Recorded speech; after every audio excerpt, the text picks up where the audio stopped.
Chapter 1 cell structure and function, हम next lecture की तरफ जा रहे हैं। इससे पहले हमने टेक्निक्स आज स्टडी कर ली हैं।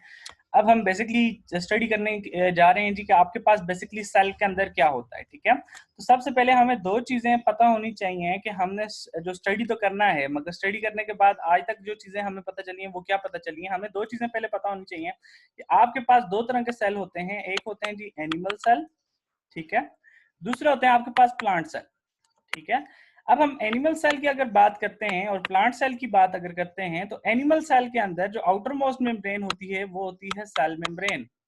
ठीक है, और उसके बाद आपके पास साइटोप्लाज्म होता है और इनसाइड आपके पास न्यूक्लियस होता है। ठीक है, इस साइटोप्लाज्म में आपके पास वेरियस टाइप ऑफ ऑर्गेनेलीज हो सकती हैं, जबकि प्लांट सेल की अगर हम जो है आउटसाइड से इनसाइड की तरफ मूव करें तो हमारे पास सबसे पहले हमें एक चीज मिलेगी, दैट इज सेल वॉल।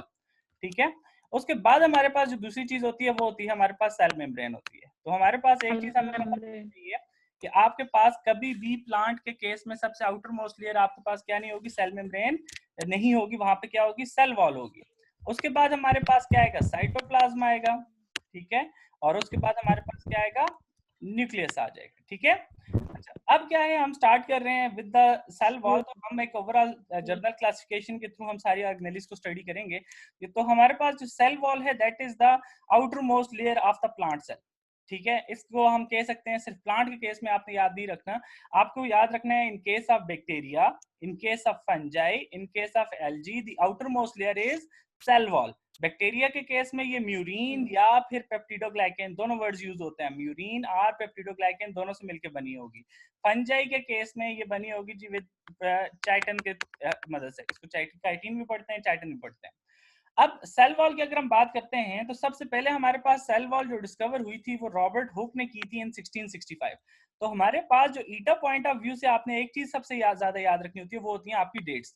ठीक है, और डिस्कवरी किसने की, अक्सर इसका एमसीक्यूज आ जाता है कि which thing is was discovered by who and in which year. तो आपको ये दोनों चीजें पता होनी चाहिए कि cell wall was discovered by Robert Hooke in 1665, और ये सब जो है डिस्कवर हुई थी प्रोटोप्लास्ट से भी पहले। प्रोटोप्लास्ट क्या है जी, सेल की जो सेल मेम्ब्रेन होती है, cell membrane plus cytoplasm is termed as protoplast. Cell membrane plus cytoplasm is termed as protoplast. ठीक है, अब क्या है कि ये उससे पहले हमारे पास डिस्कवर हो चुकी थी, और ये आउटर मोस्ट बाउंड्री किसकी, प्लांट सेल की, जैसे मैं आपको पहले बता चुका हूं।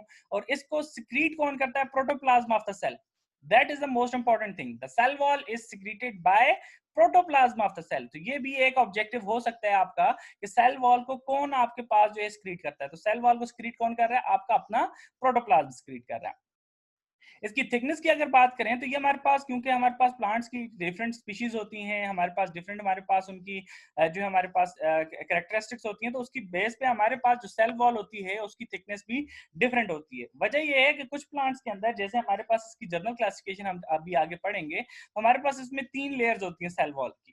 पहली होती है मिडल लैमला, दूसरी प्राइमरी सेल वॉल, तीसरी सेकेंडरी सेल वॉल। तो कुछ प्लांट्स जो होते हैं उनके अंदर सिर्फ और सिर्फ मिडल लैमला और प्राइमरी सेल वॉल पाई जाती है। कुछ होते हैं जिनके अंदर middle lamella, primary cell wall और सेकेंडरी सेल वॉल सारे पाए जाते हैं। तो इस वजह से हमारे पास जो थिकनेस का लेवल होता है वो सारों के अंदर डिफरेंट हो सकता है कि किसी जिसमें 3 लेयर्स हैं हमारे पास सेल वॉल की, वो हमारे पास उसकी थिकनेस ऑब्वियसली ज्यादा होगी, और जिसमें हमारे पास सिर्फ 2 लेयर्स हैं आपकी सेल वॉल की, उसकी थिकनेस हमेशा कम होगी। तो इस तरह से ये डिफरेंट होती है, वेरिएबल होती है। तो अगर आपसे पूछा जाए कि thickness of the cell wall is variable, ठीक है, each cell isolated or in tissues has its own cell wall। तो पहली चीज हमने याद रखनी है कि हर एक टिश्यू के अंदर जो है हर सेल है उसकी अपनी सेल वॉल है, वो दूसरे के ऊपर डिपेंड कभी भी नहीं करेगा। ठीक है, और हमारे पास जो सेल वॉल होती है between the two cells is held together by an intercellular substance that is middle lamella. So what do you mean by middle lamella. तो हमारे पास एक चीज हम यहाँ पे समझते हैं कि ये मिडल लैमला की क्या कहानी हुई, इस पॉइंट को हम थोड़ा अच्छे से समझते हैं, क्योंकि ये चीज अक्सर पूछी जाती है, किसके अंदर क्या मौजूद है, कौन सब के दरमियान है, कौन क्या चीज है। तो अगर कि मैं कहता हूं जी कि हमारे पास ये एक प्लांट सेल है, ठीक है, और ये मेरे पास क्या है, दूसरा प्लांट सेल है। ठीक है, अब ये दोनों प्लांट सेल अगर हम देखें तो इनकी क्लासिफिकेशन कुछ इस तरह से बन रही है कि ये एक इसकी ये लेयर है, ये दूसरे प्लांट सेल की ये स्ट्रक्चर्स में शो कर रहा हूं। ठीक है, तो हमारे पास क्या है, ये एक उसकी बाउंड्री है, ये दूसरे की बाउंड्री। अब क्या है कि ये इन दोनों के दरमियान हमारे पास एक कॉमन स्ट्रक्चर होती है। ठीक है। ये कॉमन स्ट्रक्चर जो हम दोनों के दरमियान होती है, इन दोनों सेल्स के दरमियान होती है, जो कि इन दोनों को कनेक्ट करती है, उसको हम क्या बोलते हैं, मिडल लैमेला बोलते हैं।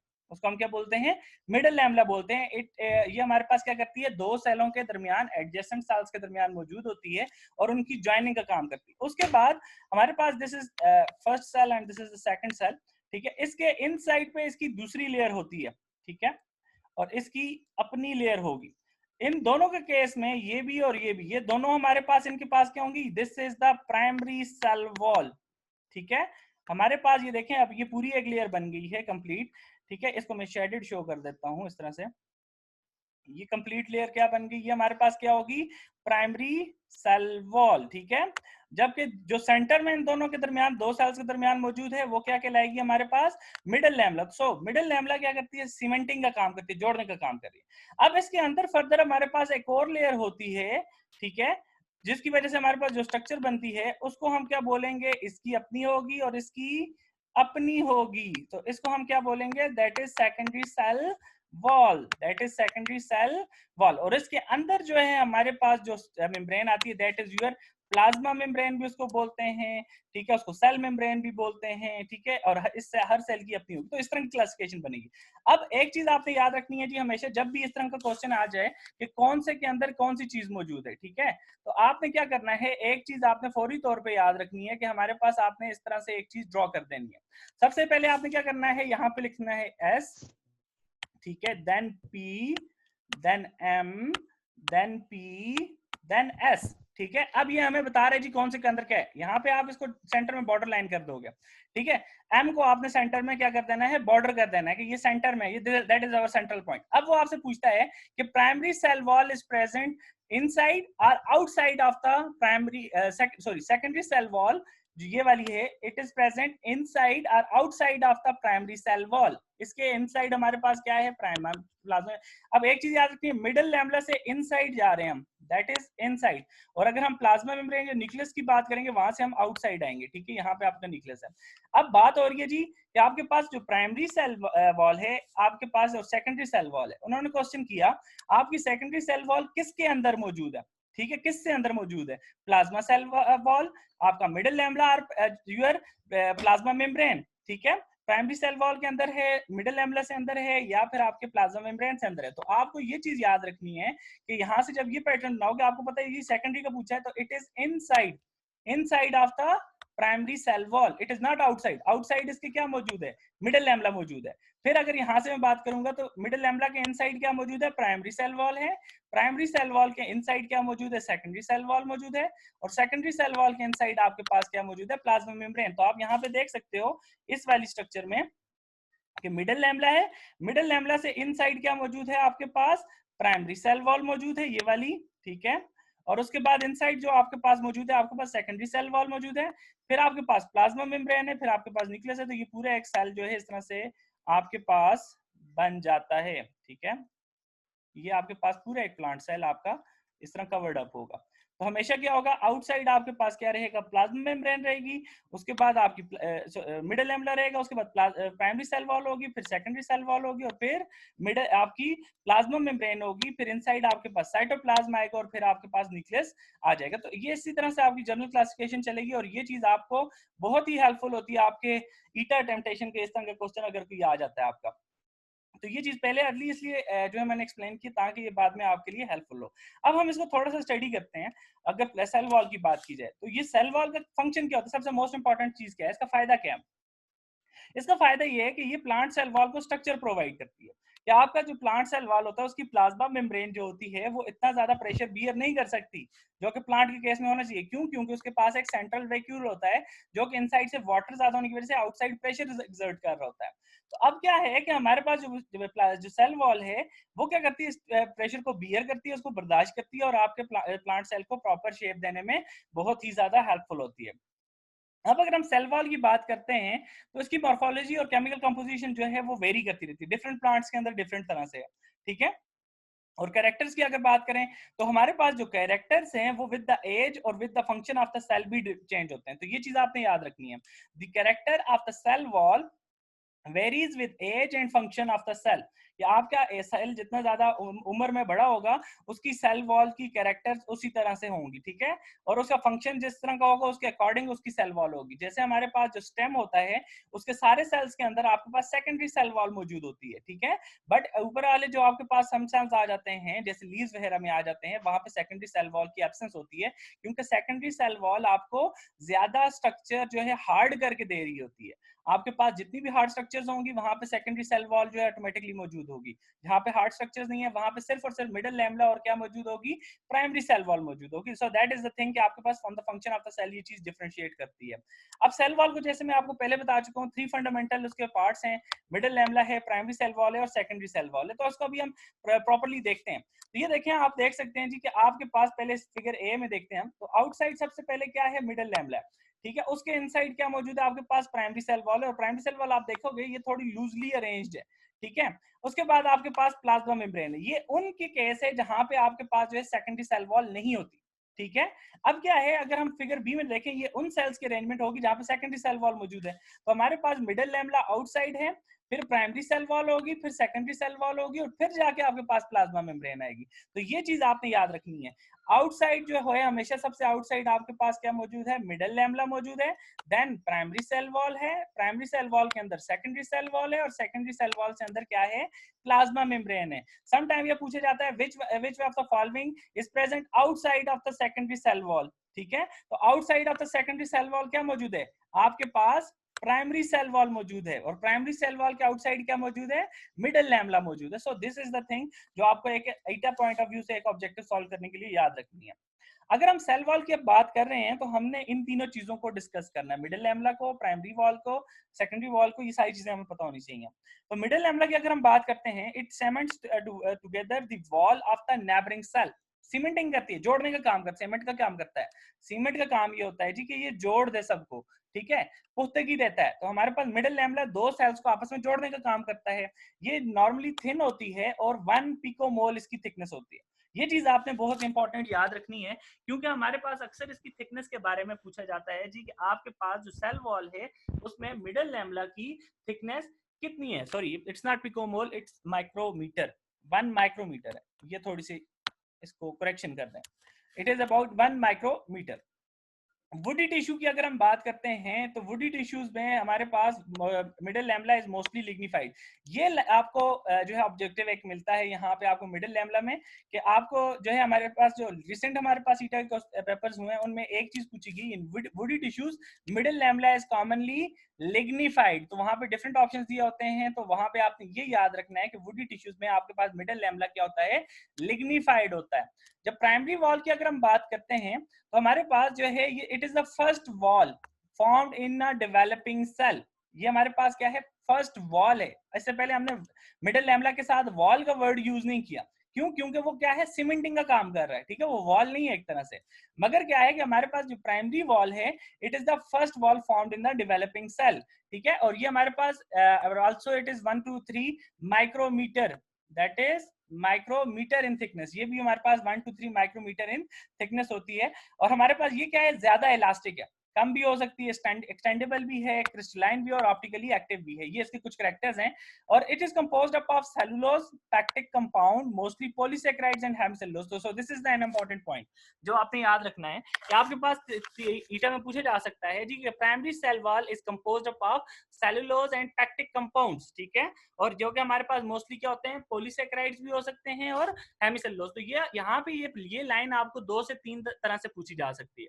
पहली बात ये कह दें कि primary cell wall is composed of cellulose and pectic compound, mostly polysaccharides and, और तो आपने बताना है जी hemicellulose, that is your answer, ठीक है। दूसरी तरफ वजह से इस तरह से पूछी जा सकती है जी कि primary cell wall is composed of dash and dash, that is cellulose and pectic compounds, mostly polysaccharides and hemicellulose. तो ये आपको पता होना चाहिए जी कि प्राइमरी सेल वॉल किससे बनी होती है, सेलुलोज और पैक्टिक कंपाउंड से बनी होती है।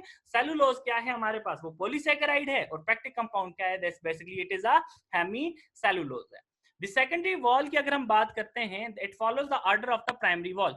Order of the primary wall को फॉलो करने का मतलब ये है कि ये उसी के ऑर्डर पे, मीन उसी के तरीके पे बनती है, ठीक है। और हमारे पास ये किसके अंदर होती है, that it is laid inside the primary wall, mean ये प्राइमरी वॉल के इनसाइड मौजूद है, अंदर वाली साइड पे मौजूद है, और इसकी थिकनेस भी हमारे पास 5 to 10 माइक्रोमीटर होती है। तो ये थिकनेस वाली बातें आपने याद रखनी है। आपके पास मिडल लैमेला की थिकनेस कितनी है, 1 माइक्रोमीटर है।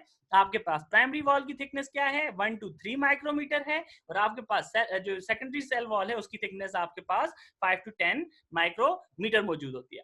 और most importantly it is more और लेस, मोस्टली ये आपके पास जो है जो सेकेंडरी सेल वॉल होती है ये आपके प्राइमरी सेल वॉल से ज्यादा रिजिड होती है, ज्यादा सख्त होती है, ठीक है, क्रिस्टलाइन भी होती है और स्ट्रांगली ऑप्टिकली एक्टिव भी होती है। तो एक चीज आपने ये याद रखना है, ऑप्टिकली एक्टिव का मतलब क्या है। ऑप्टिकली एक्टिव का मतलब ये है कि इसको के मिरर इमेजेस बन सकते हैं। मिरर इमेजेस बनने का मतलब क्या हुआ कि आप ऑप्टिकल क्या होता है, मीन अगर हमारे पास देखने की सलाहियत की बात हो रही है, ठीक है, अगर आप मिरर में खुद को देखते हो तो आप ऑप्टिकली एक्टिव हो, आपको अपोजिट दिखेगा कि हमेशा आप राइट हैंड उठाओगे और मिरर में आपको लगेगा कि लेफ्ट हैंड उठाया हुआ है।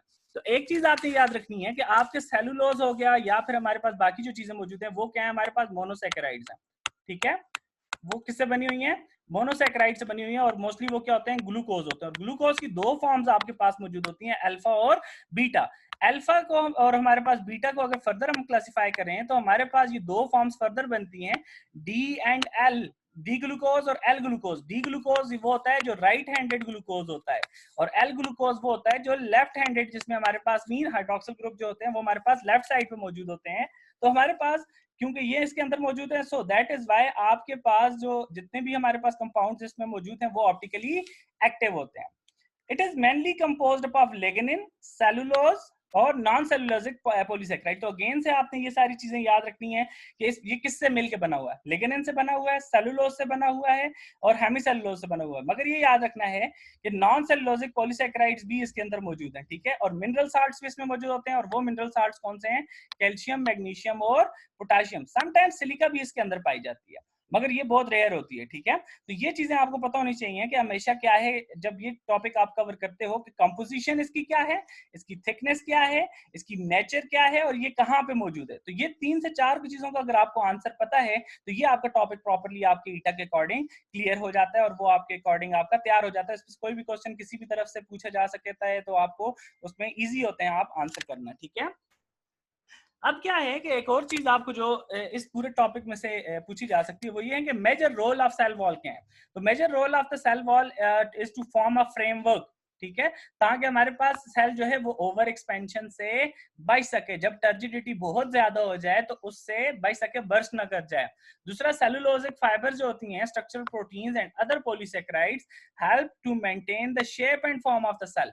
इसके अंदर जो सेलुलोज मौजूद हैं, इसके अंदर जो स्ट्रक्चरल प्रोटीन्स मौजूद हैं, इसके अंदर जो पॉलीसेकेराइड्स मौजूद हैं, वो बेसिकली शेप और फॉर्म ऑफ द सेल को बनाने का काम करते हैं। So the two important features and two important functions, that first is the over expansion and the second one is the shape and form of the cell, shape and form of the cell. तो ये दो चीजें आपको बहुत important पता होनी चाहिए। तो इसमें से आपके जो क्वेश्चंस बन सकते हैं वो मैं आपको बता चुका हूँ जी। कितनी लेयर्स हैं, 3 लेयर्स हैं, ठीक है। कौन कौन किस किस से मिलकर बने हुए हैं ये चीजें आपको पता होनी चाहिए। Middle lamella, primary cell wall, secondary cell wall, उसके बाद इनकी कंपोजिशन क्या है। मिडिल लैमेला जो है वो हमारे पास लिग्निफाइड होती है, ठीक है। प्राइमरी सेल वॉल जो है सेलुलोज, पेक्टिक कंपाउंड्स और हेमिसेलुलोज से बनी हुई है, और जो आपके पास सेकेंडरी सेल वॉल जो है वो लिग्निन, सेलुलोज और हेमिसेलुलोज से बनी हुई है along with the salts and silica.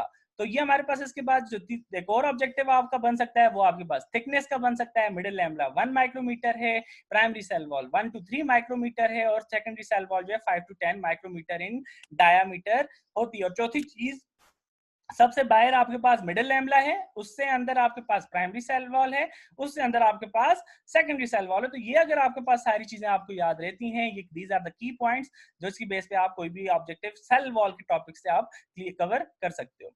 अब हम बात करते हैं प्लाज्मा मेम्ब्रेन की। तो प्लाज्मा मेम्ब्रेन, जैसे कि हमने पहले भी कहा जी कि आपके पास बाहर तो मौजूद जो चीज है वो क्या है, आपके पास सेल वॉल है, उसके अंदर जो चीज आपके पास मौजूद है वो क्या है जी, आपके पास है प्लाज्मा मेम्ब्रेन। इसको सेल मेम्ब्रेन भी कहा जाता है, ठीक है। तो हमारे पास cell membrane is also known as plasma membrane. ये चीज भी याद रखनी है आपने। Outer most boundary of an animal cell. तो ये ऑब्जेक्टिव अक्सर पूछा जाता है कि cell membrane is an outer most boundary of animal cell, और आपके पास ये पूछा जाए अगर के cell wall is the outer most boundary of, तो वहां पे आपने याद रखना है, डायरेक्टली जाके तुक्के नहीं लगाने कि आपने डायरेक्टली ये नहीं कह देना कि which is the outer most boundary of the plant cell, नहीं। पहले बाकी ऑप्शंस पढ़ें, बाकी ऑप्शंस में अगर बैक्टीरिया फंजाई मौजूद है तो उसके अकॉर्डिंग आपने अपना ऑब्जेक्टिव जो है वो अटेम्प्ट करना है। ये ना हो कि अगर आप प्लांट कह देते हो तो बैक्टीरिया के अंदर भी तो सेल वॉल होती है, फिर आपका ऑब्जेक्टिव क्या हो जाएगा, रॉन्ग हो जाएगा। तो ये चीज आपने याद रखनी है, cell wall is also present in plant, cell wall is also present in bacteria, also present in fungi and algae. So these are the things that you have to keep in mind while you are attempting your MCQs. ठीक है, inner to cell wall in plant cell, that is the second feature जो मैं अभी discuss कर रहा था. It is present inside the plant cell after cell wall. वहां पे outermost क्या है, cell wall मौजूद है.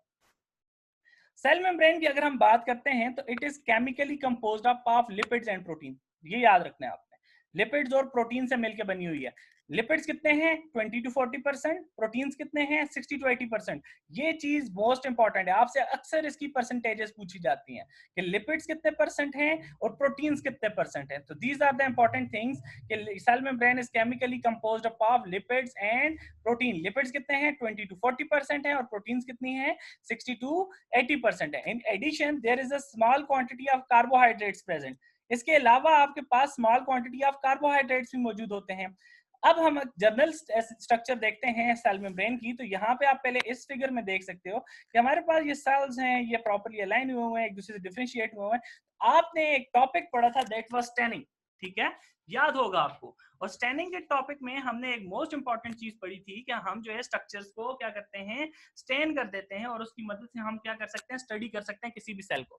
अब देखें ये बाकी पूरे का पूरा सेल जो है वो क्या है आपके पास ट्रांसपेरेंट है. अगर मैं माइक्रोस्कोप से स्टडी करता मुझे कुछ नजर ना आता, तो मैंने क्या किया, स्टेनिंग कर दी, जिसकी वजह से मुझे इसकी बाउंड्रीज नजर आना शुरू हो गई हैं और मैं क्या कर रहा हूँ, अब इसको स्टडी कर रहा हूँ. इसमें हम डिफरेंट टाइप की स्टेनिंग यूज कर सकते हैं, सैफ्रन भी यूज कर सकते हैं, ठीक है, और हमारे पास जो है एनालिन ब्लू भी यूज कर सकते हैं. तो यहाँ पे बेसिकली हमारे पास जो यूज हुई है वो हमारे पास वायलेट कलर जो दे रही है, बेसिकली हमारे पास स्कल्ट सॉल्यूशन यूज हुआ है, क्लोरीन जिंक आयोडीन का सॉल्यूशन हुआ है, जिसकी वजह से हमें ये चीजें मिल रही हैं. अब हम बात करते हैं बेसिकली सेल मेम्ब्रेन की. तो हमारे पास सेल मेम्ब्रेन क्या है, एक चीज आपने याद रखनी है कि it is a lipid bilayer membrane, जिसमें हमारे पास 20 to 40% लिपिड्स मौजूद हैं और हमारे पास बाकी जो है हमारे पास 60 to 80% जो है हमारे पास जो है क्या मौजूद है, प्रोटीन्स मौजूद हैं. इसके अंदर आपके पास कार्बोहाइड्रेट्स भी हैं, ग्लाइकोप्रोटीन्स भी हैं, ग्लोबुलर प्रोटीन्स भी हैं, अल्फा हेलिसेस, चैनल प्रोटीन्स, ये सारे कोलेस्ट्रॉल वगैरह, इंटीग्रल और एक्सट्रिंसिक प्रोटीन्स हैं. ये हम सारी चीजें अभी डिस्कस करते हैं ये क्या है, ठीक है.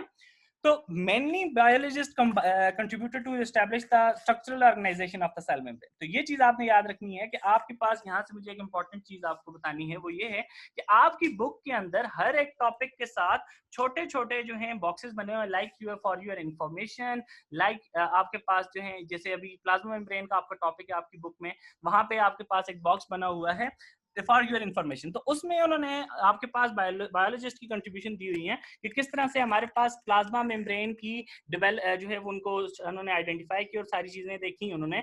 जैसे Gorter and Grendel in 1925 2 layers of lipid molecule उन्होंने फाइंड आउट किया जी. और हमारे पास 1935 में डैनियल और डेविसन आए और उन्होंने कहा जी कि lipid bilayer is covered with protein and protein pores. और इस तरह से हमारे पास फाइनली सिंगर और निकलसन आए और 1972 और उन्होंने फ्लूइड मोज़ेक मॉडल दिया. So these are the important points जो आपकी ईटा के अकॉर्डिंग होते हैं. ईटा वाले कभी भी आपके समटाइम्स क्या होता है, टेक्स्ट में से चीजें नहीं उठाते.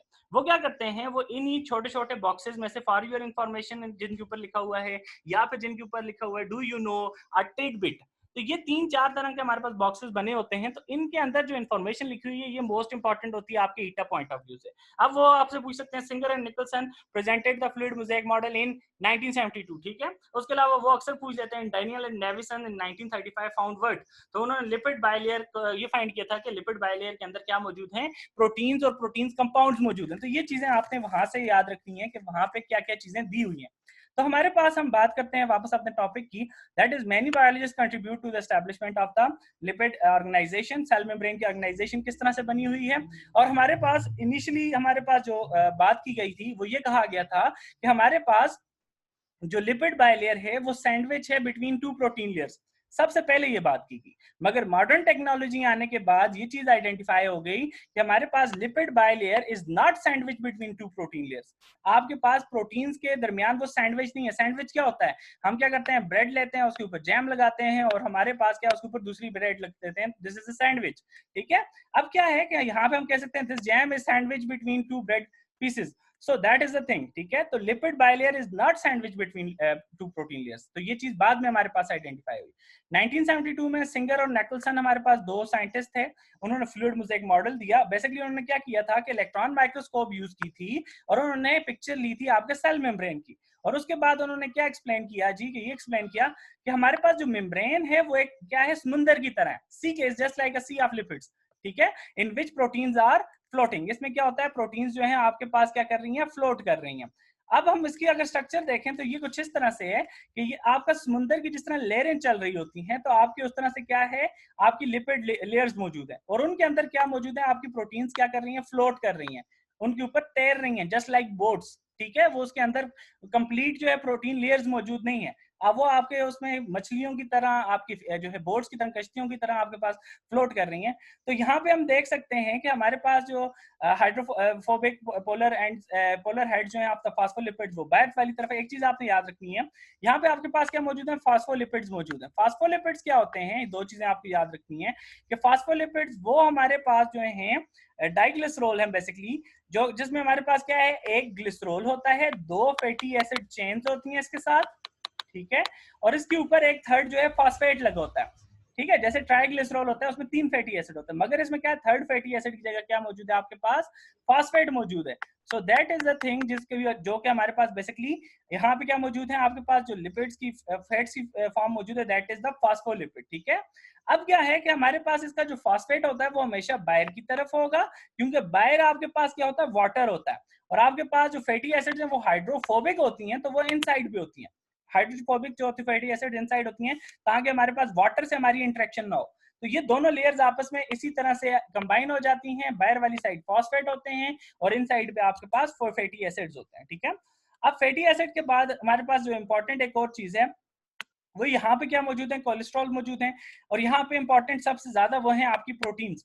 यहाँ पे आप देख सकते हो ये प्रोटीन आपके पास कंप्लीटली यहाँ से स्टार्ट होती है, ठीक है, और यहाँ तक आ रही है, दैट इज इंटीग्रल और इंट्रिंसिक प्रोटीन। ये वो प्रोटीन्स होती हैं जो कि कंप्लीटली पास कर रही होती हैं या इनसाइड मौजूद होती हैं आपके लिपिड बाइलेयर, और दूसरी आपके पास जो प्रोटीन्स हैं वो आपके पास कुछ हद तक अंदर होती हैं और कुछ हद तक वो बाहर होती हैं, तो हम उनको क्या बोलते हैं, पेरिफेरल और एक्सट्रिंसिक प्रोटीन। तो ये दोनों नाम आपने याद रखना है, इंटीग्रल से आपने याद रखना है intrinsic, integral proteins are also known as intrinsic protein, ठीक है। और हमारे पास जो है पेरिफेरल प्रोटीन और peripheral proteins are also known as extrinsic proteins, ठीक है। तो ये दो नाम आपने याद रखने हैं। अब हम इनके फंक्शंस पढ़ते हैं कि प्लाज्मा मेम्ब्रेन के अंदर रोल ऑफ प्रोटीन्स क्या है। The proteins are not arranged in sheets। पहली चीज जो मैंने आपको बताया, ये शीट की फॉर्मेशन नहीं करती, मगर क्या है, वो ग्लोब्स की तरह हमारे पास, कश्तियों की तरह हमारे पास फ्लोट कर रही होती हैं in the sea of lipid molecules. दूसरी जो चीज है वो आपने याद रखनी है, that is some protein extend completely through the double layer of lipid on from one side to another side. अब ये मैं आपको बता चुका हूँ, जो एक साइड से दूसरी साइड पे होगी, हमने क्या कहा था उसको, दिस वन, हमने उसको कहा था इंटीग्रल और इंट्रिंसिक प्रोटीन, ठीक है। तो हमारे पास ये वाली प्रोटीन आ गई। अब क्या है, some other proteins are smaller and are placed among the phospholipid molecules. इनको हम क्या बोलेंगे, एक्सट्रिंसिक प्रोटीन, क्योंकि ये एक साइड में मौजूद होती हैं और स्मॉल होती हैं और सिर्फ जो है फॉस्फोलिपिड मॉलिक्यूल के साथ मौजूद होती हैं। इसके अलावा आपकी जो लिपिड बाइलेयर है उसके अंदर जो कार्बोहाइड्रेट्स होते हैं वो outer surface of the membrane के ऊपर मौजूद है, और ये क्या है, ये आपके लिपिड्स के साथ भी अटैच हो सकते हैं और ये आपके प्रोटीन्स के साथ भी अटैच हो सकते हैं। जब ये आपके लिपिड्स के साथ अटैच होंगे तो ये किसकी फॉर्मेशन करेंगे, ग्लाइकोलिपिड्स की फॉर्मेशन करेंगे, और जब ये आपकी प्रोटीन्स के साथ अटैच होंगे तो ये किसका काम करेंगे, ग्लाइकोप्रोटीन्स का काम करेंगे। तो यहाँ पे एक चीज याद रखनी है, जो ग्लाइकोलिपिड्स और ग्लाइकोप्रोटीन्स है, इनका इंपॉर्टेंट रोल है, और वो क्या है, in the process of cell signalling, mean hormones वगैरह के साथ जितनी भी सिग्नलिंग होगी वो इसके थ्रू होगी। तो हम रोल उसी का भी पढ़ रहे हैं कि जो कार्बोहाइड्रेट, प्रोटीन और लिपिड के साथ मिलके ग्लाइकोलिपिड और ग्लाइकोप्रोटीन बना रहा है, उसका रोल क्या है, उसका फंक्शन क्या है, ये that is the most important thing जो अक्सर पूछी जाती है। इससे पहले जो जितनी चीजें हमने पढ़ी हैं उसमें या तो वो पूछ लेंगे जी फ्लूइड मोज़ेक मॉडल किसने दिया, कब दिया, उसके बाद वो कह देंगे जी कि हमारे पास जो है, आपके ये बता दें जी कि आपके पास इंट्रिंसिक प्रोटीन्स को क्या कहते हैं, हम उसको इंटीग्रल प्रोटीन्स कहते हैं, एक्सट्रिंसिक प्रोटीन्स को क्या कहते हैं, एक्सट्रिंसिक प्रोटीन्स कहते हैं, या फिर वो घुमा के कह देंगे जी कि हमारे पास एक प्रोटीन है जो कि हमारे पास एक साइड से बाहर है, दूसरी साइड से बाहर है, या इनसाइड आपका लिपिड बाइलेयर मौजूद है, तो उसको हम क्या कहेंगे? तो हमारे पास इसी के अकॉर्डिंग ये 2-4 क्वेश्चंस हो सकते हैं अभी तक के टॉपिक में। अब जो मेन क्वेश्चंस होते हैं वो इस टॉपिक में से होंगे, that is the role of glycolipids and glycoproteins. तो हमारे पास लिपिड, प्रोटीन्स एंड कार्बोहाइड्रेट्स जो हैं वो फंक्शनल डाइवर्सिटी में मोस्टली इंपॉर्टेंट होते हैं, और हमारे पास इनका काम क्या है? लिपिड बाइलेयर जो है वो हमारे पास डिफरेंशियली परमिएबल बैरियर है। What do you mean bye differentially permeable?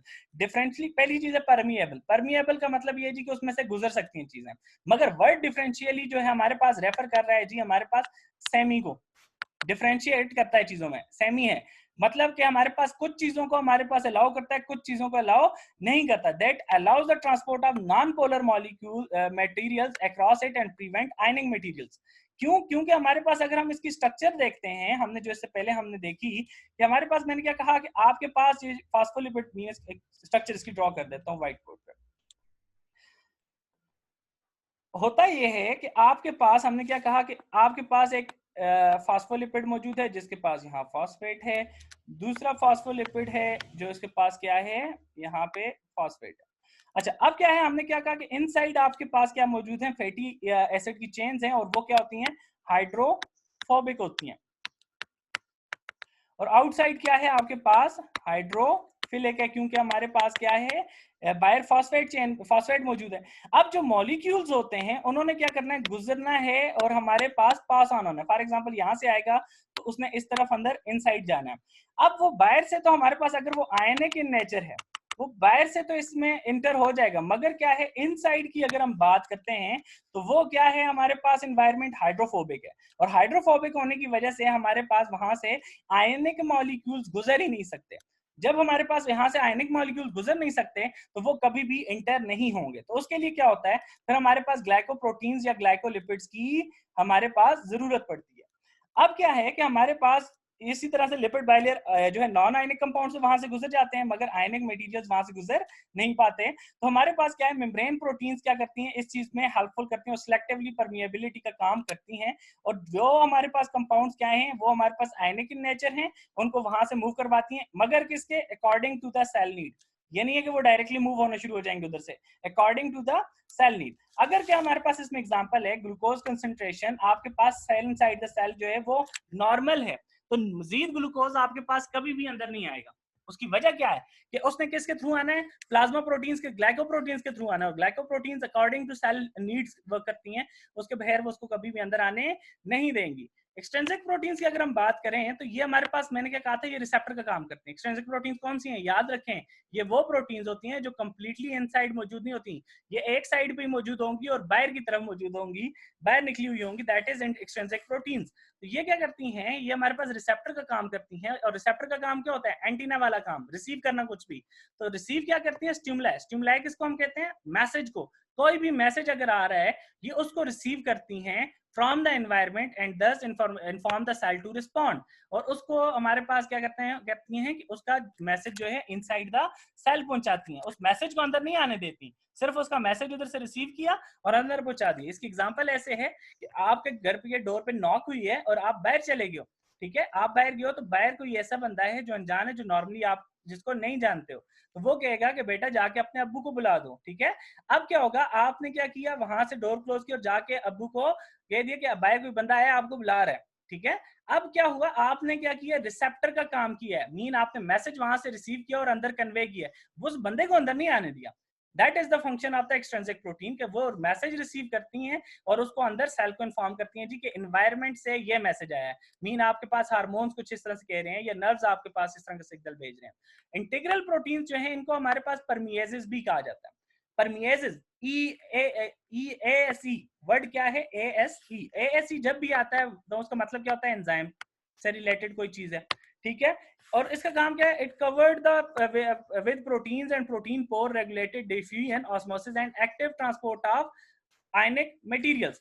मगर हमने तो कहा जी कि ये तो हमारे पास एंजाइम से रिलेटेड बात होनी चाहिए थी, मगर यहाँ पे तो कह रहे हैं जी कि ये कवर करता है प्रोटीन्स को, प्रोटीन पोर्स की रेगुलेशन को और डिफ्यूजन को। तो हमारे पास वर्ड क्या है, परमिएजेस है, तो हमारे पास इंटीग्रल प्रोटीन्स इसी तरह से वर्क करती हैं। परमिएजेस वो एंजाइम्स होते हैं जो कि पोर्स क्रिएट करने का काम करते हैं। तो हमारे पास ये पोर्स किसके अंदर क्रिएट करते हैं, हमारे पास उन इंटीग्रल प्रोटीन्स के अंदर जो कि हमारे पास क्या है, डिफ्यूजन में इन्वॉल्व हैं।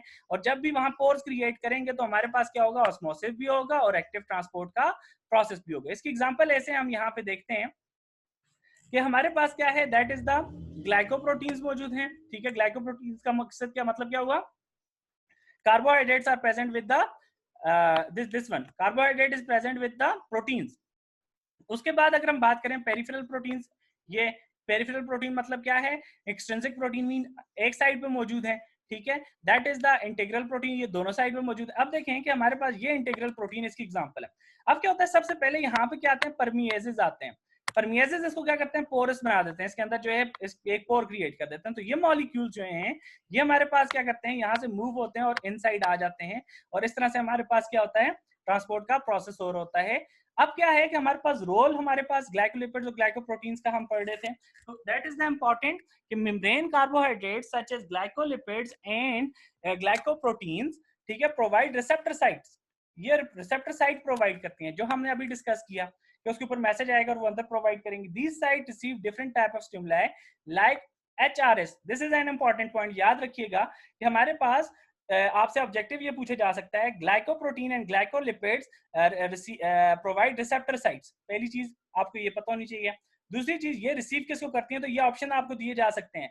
HRS का मतलब है हार्मोन रिसेप्टर साइट, सिर्फ HRS लिखा होगा तो वो भी आपने याद रखना है। Nerve impulses, recognition of antigen, इसमें भी इन्वॉल्व है, और फूड मटेरियल्स, इन सारों की इंफॉर्मेशन रिसीव करती हैं। मोस्टली आपसे ये पूछा जाता है, जो इसमें से ऑब्जेक्टिव आता है कि आपके ग्लाइकोप्रोटीन और ग्लाइकोलिपिड रिसेप्टर साइट होते हैं फॉर व्हाट, तो उसमें ऑप्शन आपका मोस्ट कॉमनली जो आता है वो क्या है, हार्मोन रिसेप्टर साइट। ये हार्मोन का रिसेप्टर साइट या नर्व इंपल्सेस, अगर एक हो और दो, अगर दो हो then both A and B. अगर के हमारे पास सिर्फ हार्मोन रिसेप्टर साइट दिया हो और बाकी इन चारों में से कुछ भी ना हो, देन ओनली ऑप्शन है। अगर ये चारों तीन दिया हो और चौथा ऑप्शन आपके पास या पांचवा अक्सर ई ऑप्शन आ जाता है, that is all of these. तो आपने ऑल ऑफ दीज की तरफ जाना है, क्योंकि ये चारों के चारों काम करते हैं आपके ग्लाइकोप्रोटीन्स और ग्लाइकोलिपिड्स। तो ये चीज आपका बहुत इंपॉर्टेंट है, ये वाली स्लाइड आपको जो है याद रखनी है, आपने मेमोराइज रखनी है, ताकि आप इस चीज को अटेम्प्ट कर सको। उसके बाद हमारे पास क्या आ जाता है जी, कि मेम्ब्रेन कार्बोहाइड्रेट्स जो हैं वो रिस्पॉन्सिबल क्या है, दो चीजों के लिए। These two terminologies are the most important, ये भी आपने याद रखनी है। What is endocytosis and what is pinocytosis. तो अक्सर वो पूछ लेते हैं एंडोसाइटोसिस मीन एंड व्हाट, और वो अक्सर पूछ लेते हैं पिनोसाइटोसिस। पिनोसाइटोसिस अक्सर ज्यादा आता है, पिनोसाइटोसिस ज्यादा पूछा जाता है देन एंडोसाइटोसिस, क्योंकि ये वर्ड थोड़ा सा डिफरेंट है। एंडोसाइटोसिस थोड़ा सा आपको आइडिया दे रहे हैं, एंडो मीन हमारे पास इनसाइड, साइटोसिस मीन खाना। ठीक है, तो फैगोसाइटोसिस से ये निकला है ईटिंग ऑफ द सेल। ठीक है, पिनोसाइटोसिस क्या है, ड्रिंकिंग ऑफ द सेल। अगर के कोई भी ऐसा कंपाउंड है जो कि हमारे पास ईट किया जाए अगर सेल की तरफ से, तो उस प्रोसेस को हम क्या बोलेंगे, एंडोसाइटोसिस। वो होना चाहिए सॉलिड। अगर कोई भी सॉलिड चीज आपके पास सेल क्या करेगा, फेगोसाइटोस मीन हमारे पास उसके ऊपर पहले जो एक प्रोजेक्शंस बनाएगा और फिर उसको क्या कर देगा जी, इनगल्फ कर देगा, दैट इज एंडोसाइटोसिस। और अगर उसने कोई भी लिक्विड चीज जो है उसने इनगल्फ की है, देन वो ईटिंग के प्रोसेस में नहीं आएगा, वो ड्रिंकिंग में आएगा, then it is termed as pinocytosis. तो ये दोनों चीजों के दरमियान आपने डिफरेंशिएट करना है, दोनों चीजों के दरमियान डिफरेंस आपको पता होना चाहिए। Thus, glycolipids and glycoproteins act as cell surface markers. तो ग्लाइकोप्रोटीन्स और ग्लाइकोलिपिड किसका काम कर रहे हैं, सेल सरफेस मार्कर का काम भी कर रहे हैं। तो ये चीज आपने याद रखनी है। मेम्ब्रेन कार्बोहाइड्रेट किसके लिए रिस्पॉन्सिबल हैं, तो ये भी ऑब्जेक्टिव हो सकता है, membrane carbohydrates are responsible for endocytosis and pinocytosis. सब ये अक्सर ये पूछा जाता है, कोई एक ऑप्शन में से दे दिया जाएगा, पिनोसाइटोसिस और एंडोसाइटोसिस, या फिर ये पूछा जा सकता है what do you mean bye endocytosis and what do you mean bye pinocytosis. ठीक है, तो रोल ऑफ प्लाज्मा मेम्ब्रेन क्या है, फाइनली रोल के ऊपर बात करते हैं। तो रोल ऑफ प्लाज्मा मेम्ब्रेन ये है जी कि प्लाज्मा मेम्ब्रेन की ये डायनामिक स्ट्रक्चर है और इसकी विड्थ कितनी है, 7 नैनोमीटर। ये अनदर थिंग है, जैसे हमने सेल वॉल में याद रखी थी विड्थ, हमारे पास याद रखें दोबारा से, middle lamella 1 micrometre, primary cell wall 1 to 3 micrometre, और हमारे पास सेकेंडरी सेल वॉल हमारे पास थी अप्रोक्सीमेटली 5 to 10 माइक्रोमीटर तक थी। अब हमारे पास जो प्लाज्मा मेम्ब्रेन की थिकनेस है दैट इज 7 नैनोमीटर वाइड होती है। हमारे पास जो प्लाज्मा मेम्ब्रेन है वो कितनी वाइड है, 7 नैनोमीटर वाइड है। बट हमारे पास ये काम इसका बेसिकली क्या है, बैरियर का काम होता है। मूवमेंट ऑफ आयंस और मॉलिक्यूल्स को हमारे पास क्या करना है, हमारे पास पर्टिकुलरली पोलर कंपाउंड्स को हमारे पास कंट्रोल करना है, और बाकी कंपाउंड लाइक ग्लूकोज, माइनो एसिड्स, इनकी सारों की मूवमेंट में इंपॉर्टेंट रोल होता है। और this prevent the aqueous content of the cell from escaping. Another thing जो मैंने आपको बताई थी कि आप जो है हमारे पास एक्वस कंपाउंड या आयनिक कंपाउंड हमारे पास मूव आउट नहीं कर सकते, जो हमने अभी प्रीवियस जो है डिस्कशन की थी व्हाइट बोर्ड के ऊपर। अब अगर यही स्ट्रक्चर आपने याद रखी हुई है कि आपके पास कुछ इस तरह से स्ट्रक्चर है, अब मैं यहाँ पे क्या करता हूँ, ड्रॉ करता हूँ कि आपका सेल मौजूद है, उसके अंदर क्या मौजूद है, वाटर मौजूद है, ठीक है, एक्वस कंपाउंड मौजूद है। तो वो जब यहाँ इनसाइड से आउटसाइड जाने की कोशिश करेगा तो हमारे पास प्लाज्मा मेम्ब्रेन ने तो उसको अलाउ नहीं करना, क्योंकि उसके इनसाइड क्या मौजूद है, हाइड्रोफोबिक क्या मौजूद है, एनवायरमेंट मौजूद है। तो वो क्या करेगा, प्रोटीन्स की तरफ जाने की कोशिश करेगा कि मैं यहाँ से किसी तरह भाग जाऊं, क्योंकि इनसाइड प्रेशर ज्यादा है, डायफ्यूजन का अमल होना चाहिए, बाहर जाना चाहिए सारी चीजों को। मगर क्या होता है, ये प्रोटीन्स हमने क्या कहा था, ये सिलेक्टिव होती हैं, सिलेक्टिव होती है, ये तब ही जाने देती है अकॉर्डिंग टू सेल नीड, वैसे नहीं जाने देंगी। तो हमारे पास वो इस वजह से आपके पास aqueous content of the cell जो है वो क्या होता है, एस्केप आउट नहीं हो सकता। तो ये आपके पास इंपॉर्टेंट रोल है। इसके अलावा की अगर हम बात करें तो मेंटेनेंस करते हैं, ट्रांसपोर्ट में इन्वॉल्व है हमारे पास, और कुछ इंपॉर्टेंट चीजें हैं कि आपके पास plasma membrane obtaining of the nutrients में इन्वॉल्व है, एक्सक्रीट करती है एक्स्ट्रा वेस्ट सब्सटेंसेस, और वेस्ट सब्सटेंसेस क्या है, urea and uric acid, secrete करती है यूजफुल सब्सटेंसेस को लाइक हार्मोन्स एंड एंजाइम्स। उसके अलावा आपके पास जनरेट कर सकती है जी आयनिक ग्रेडियंट्स को, essential for nerve and muscular activity. And finally आपके पास सूटेबल पीएच मेंटेन करती है और आयनिक कंसंट्रेशन, ताकि आपके पास प्रॉपर एंजाइमेटिक एक्टिविटी हो सके। तो ये एक इंपॉर्टेंट रोल है हमारे पास प्लाज्मा मेम्ब्रेन के, ये आपने याद रखने अपने ईटा प्रोस्पेक्टिव से। तो आज का टॉपिक हमारा यहीं पे एंड होता है, और